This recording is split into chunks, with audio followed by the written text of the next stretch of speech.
салому алейкум ба дӯстдорони варзиш. имрӯз дар тоҷикистони азизи мо дар пойтахтамон шаҳри душанбе як толори варзишии замонавӣ кушода истодааст бо номи 55 Gym Combat. дар ин ҷо намудҳои варзиши гӯштинги тарзи юнони румӣ, гӯштинги тарзи озод, бокс, кикбоксинг, теквандо, дзюдо, ҷуиҷитсу ва ғайраҳо тамрин дода мешавад. айни ҳол ба ғайр аз толори варзишии мо мағозаи ин варзишгоҳро дорем ки дар ин ҷо беҳтараш биёман нишон диҳам. дар ин ҷо тамоми таҷҳизотҳои варзишӣ, хӯрокиҳои варзишӣ, витаминҳо, моддаҳои фаъоли биологӣ низ ҳузур доранд, либосҳои варзишӣ бо сифати баланд, капа, мултивитаминҳо, либосҳо.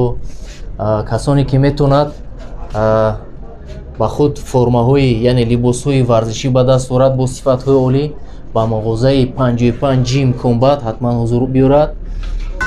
айни ҳол мо барои шумо толори варзиширо аз дарун нишон медиҳем.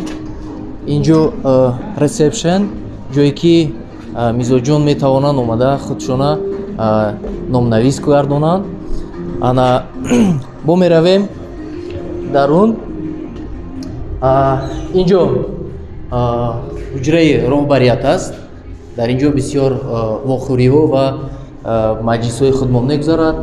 ана ин ҷо отдел продаж, ана ин ҷо ҷои терапевт, ҷои аниқтар аз ҷои ман. дар ин ҷо нигоҳ кунед чӣ таҷҳизотҳо ман барои шумо ҳозир мефаҳмонам. аз ҳама хубтарин барои мо ин аппарати танита аст.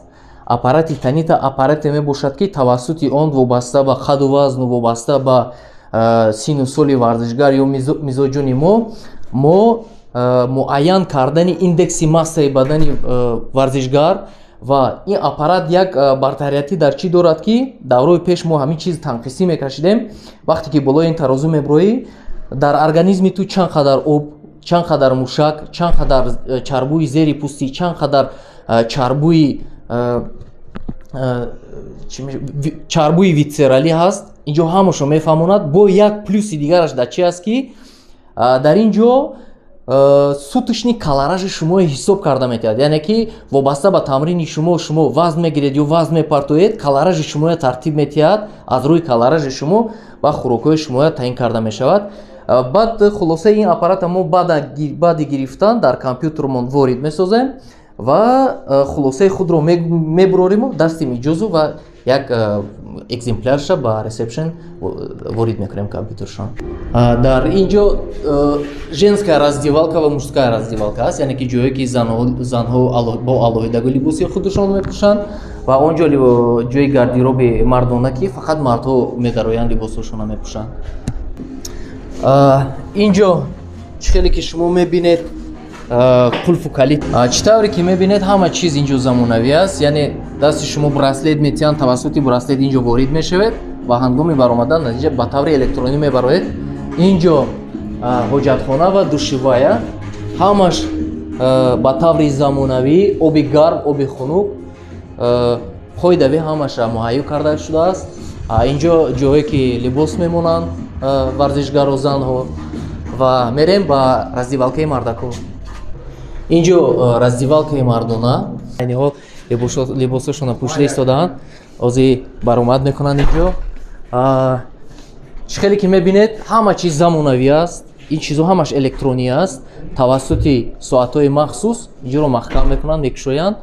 ана чӣ хеле ки мебинем ин ҷо низ ҳамомхонаи худро дорад, таштоби худро дорад, ба таври замонавӣ омода шудааст ва ҳама ҷош шудааст.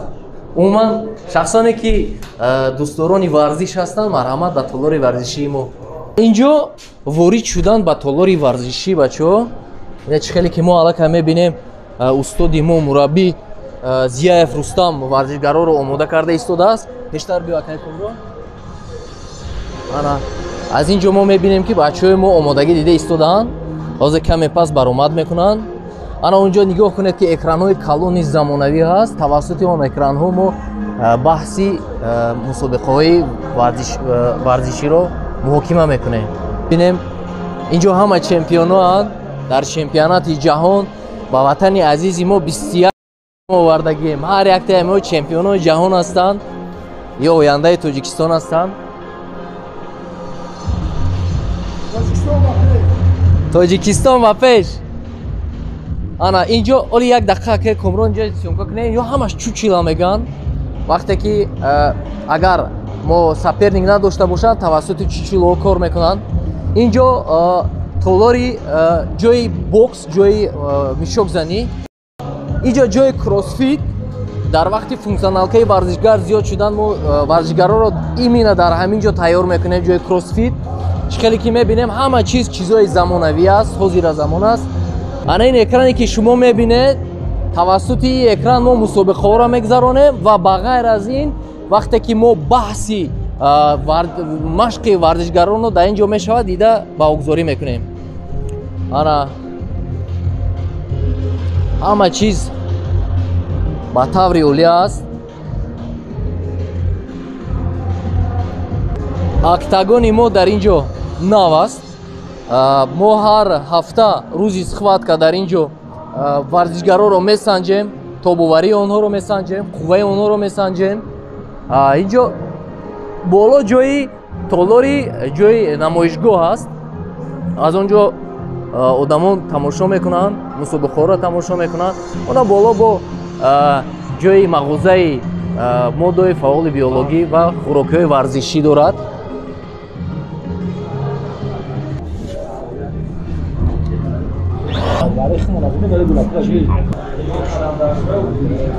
اینجا ошёнаи дуюми толори варзишии мо аст. Дар ин ҷо ҷои мағозаи моддаҳои фаъоли биологӣ, ҷои витаминизатсия, ҷое ки бо чизе ки варзишгаро анҷом мехоҳанд хӯрокҳо ҳастанд. Аз боло шакли дарунии толори варзишии мо аз ошёнаи дуюм. Ана ин ҷо ҷое ҳаст ки метавонанд падару модарон биёянд ва фарзандони худро анҷо тамошо кунанд, шинанд. Мухлисо метавонанд омада анҷо варзишгароро тамошо кунанд. Дар ин ҷо бисёр вақт айни ҳол машқҳои таълимии дастаи мунтахаби Тоҷикистон рафта истодааст. Падари Раимов Абдунаим, Раимов Умедҷон, фарзанди ман низ дар қатори ҳамин варзишгароне ки аз Тоҷикистон рафта дар чемпионати Абу-Даби аз санаи 17 то 21 иштирок кардам, иштирок кард ва сазовори ҷои сеюм шуд.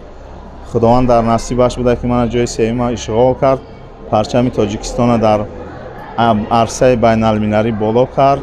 Ман хеле фахр мекунам ва миннатдории худро ба тамоми мураббиёне ки дар ин чанд моҳ заҳмат кашиданд, фарзандои моро тайёр карданд ва ба он давлати Абу-Даби бурда дар он ҷо барои иштирок саҳми худро гузоштанд.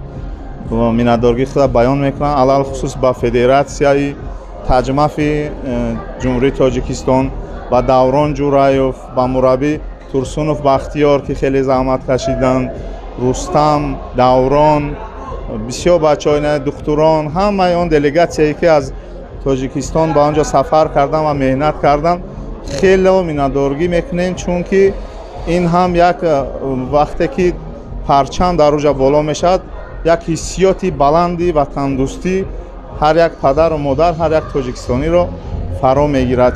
Имрӯз мо дар толори 55 камбат дар кушодашавиаш қарор дорем. Хеле толори барҳаво, хеле толори замонавӣ мебошад ва худо кунад ки варзишгарон дар ин ҷо ба тамринҳо машғул шуда рафта дар арсаи байналмилалӣ иштирок намуда ному нанг номуси миллати тоҷика баланд бардоранд.